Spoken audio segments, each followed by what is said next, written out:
I'm finally here. Finally, right? All right. Pan's Labyrinth. This video is about Pan's Labyrinth and what I've discovered that it means to me. So, I have some notes down, and I know you guys have been waiting for this video. Here it is. So, I wrote some notes down, and I'm just going to follow the notes. And my intention is that how I broke it down for me is able to help you guys, so we can have a dialogue, and so you can have some epiphanies for yourself and things just start clicking.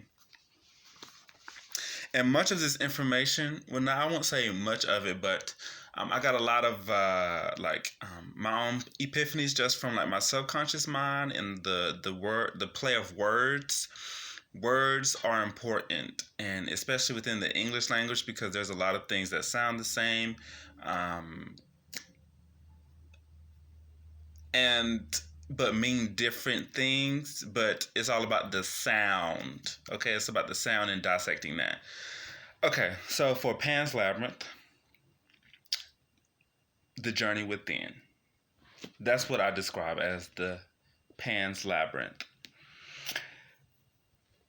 The inner journey. I looked up what Pan's Labyrinth means on Google, and it is said that it is an ancient symbol for wholeness and the center. So if the Pan's Labyrinth has been an ancient symbol of wholeness and center, immediately everyone should know that we're talking about the within, the inner nature. Okay? I also wrote down the path that few walk, the narrow path. It has a lot of correlations with the narrow path, because how the vision came to me, it was dark, and I just remember seeing trees and this circle of darkness. So like, just imagine if you were in the woods and you just went down this path, Pan's Labyrinth. When the vision first came to me, I was like, I wonder what that means, But I also knew, I want to make sure this lighting is right.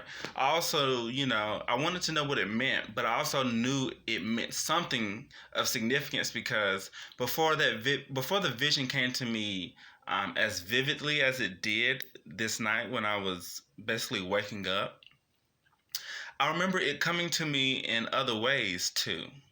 But this night, it just hit me, and I was like, okay, I need to receive this. So, I started to look at my own life to find correspondence to what I was seeing within from the vision that I got. Like I said, the inner journey came to me, and knowing that it has been an ancient symbol of wholeness and the center. Okay? And I know a lot of people, we do have this center part of our body, but the Pan's Labyrinth has, a close correlation to the mind. Because with the Pan's Labyrinth, it has everything to do with the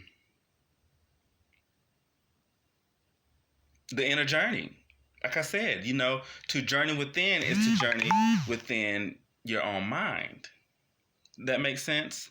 I believe that the seat of the soul really is in your mind's eye, where the seat of creativity. Okay? And the Pan's Labyrinth has everything to do with the divine feminine, the divine darkness, where things are unfiltered, untapped, undeniable, unbelievable. The path of solitude. Yeah. So these are the correspondence that I found, the other ones. I wrote down the pine cone. I meant to get that pine cone too. Pine cone, the play in the movie Into the Woods, Red Riding Hood. Yeah, yeah, the pine cone, Into the Woods, and Red Riding Hood.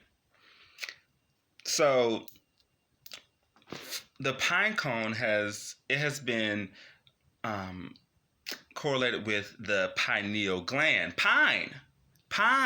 See, pineal, and you spell pineal Pineal, just like pine cone. Pine is the same word, and that's my point as far as understanding the words that we say and truly breaking them down because they sound alike but are spelled differently and sometimes pronounced differently but have the same spelling.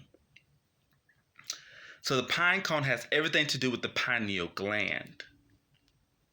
And if you were to look at, let me get that pine cone because I have to show you.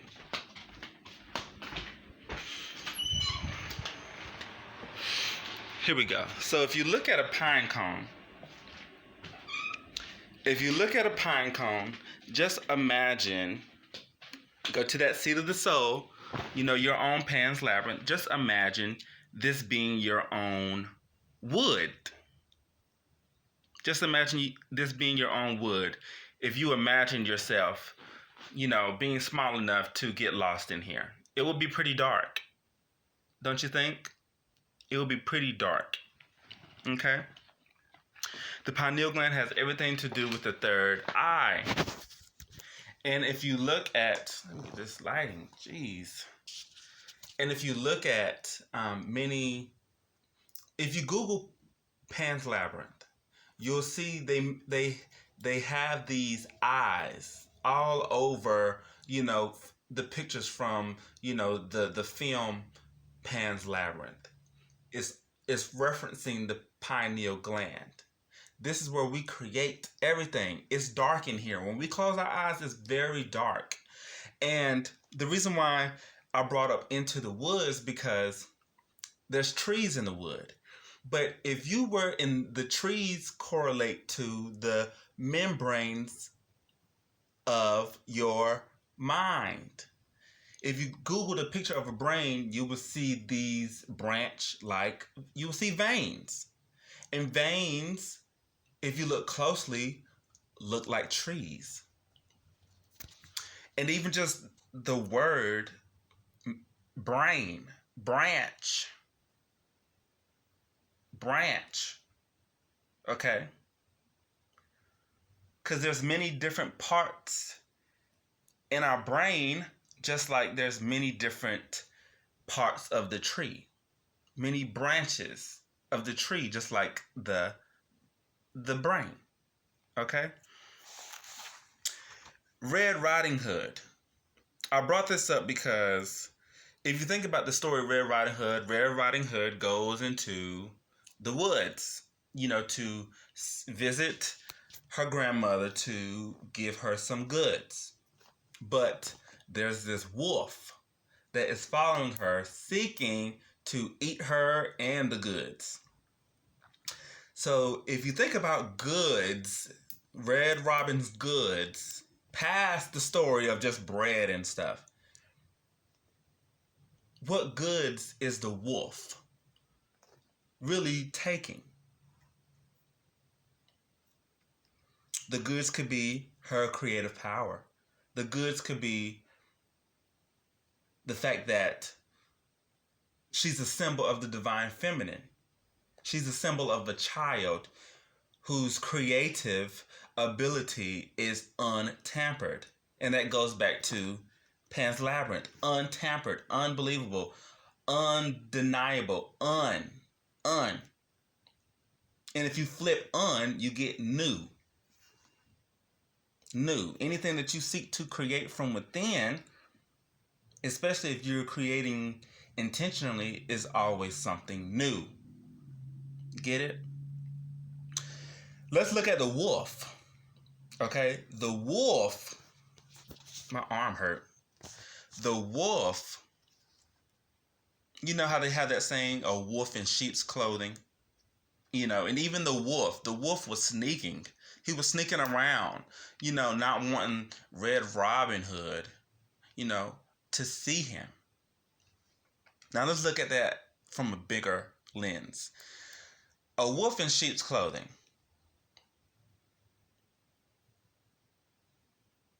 Wanting to seek and take from this creative potential, also known as Red Robin Hood,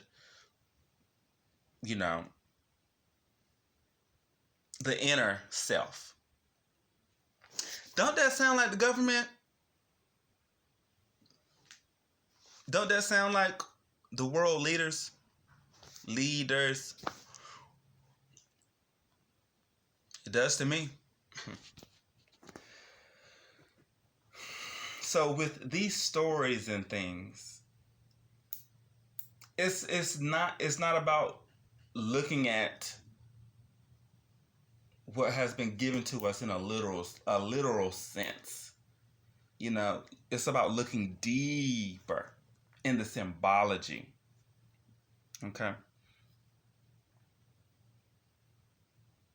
And even going back to the movie Into the Woods, if you've seen the movie of Into the Woods with Meryl Streep and all those other actors and actresses in Hollywood, they brought many of the stories and fairy tales that we've come to know and put it all into one in this movie. And if you look at the movie where the scene where the wolf is going after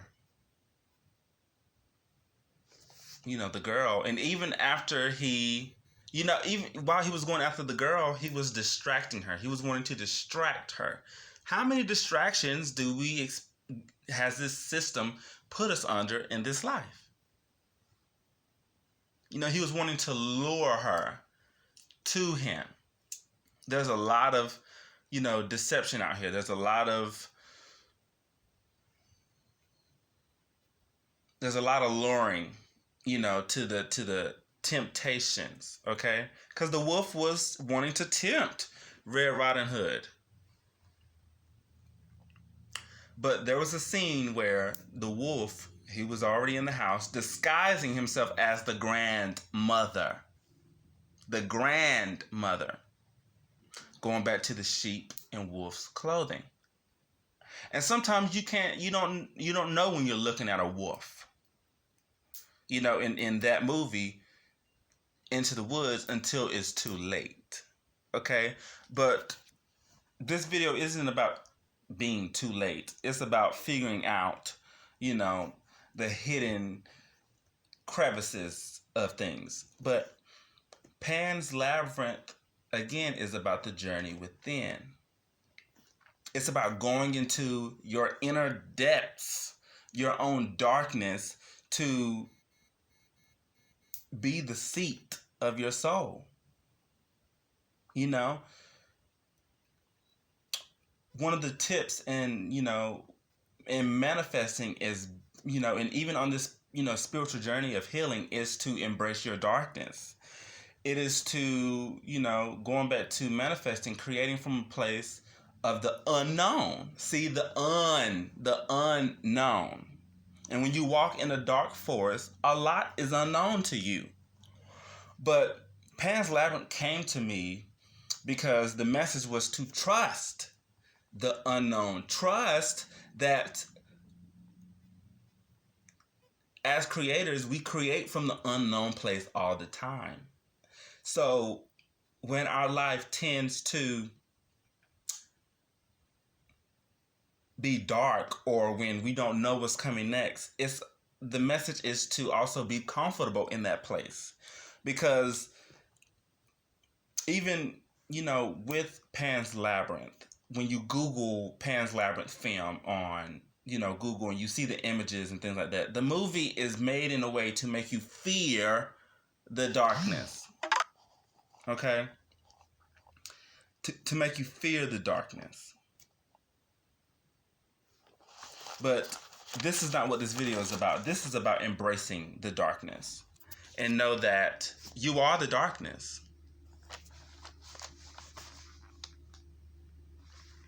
Okay, let me see what else I got. Okay. And I also wrote down that, um, the narrow path has everything to do with,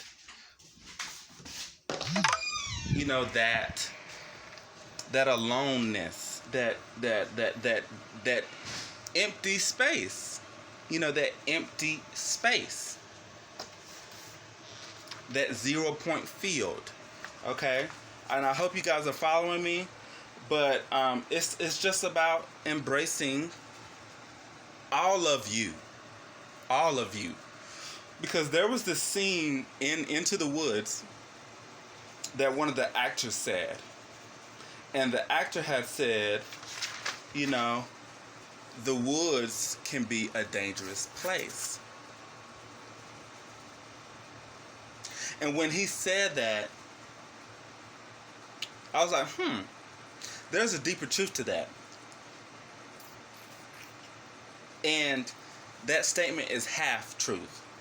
But the truth that I came to terms with is that the woods, remember, going back to your inner chamber, your inner self, the unknown parts of you.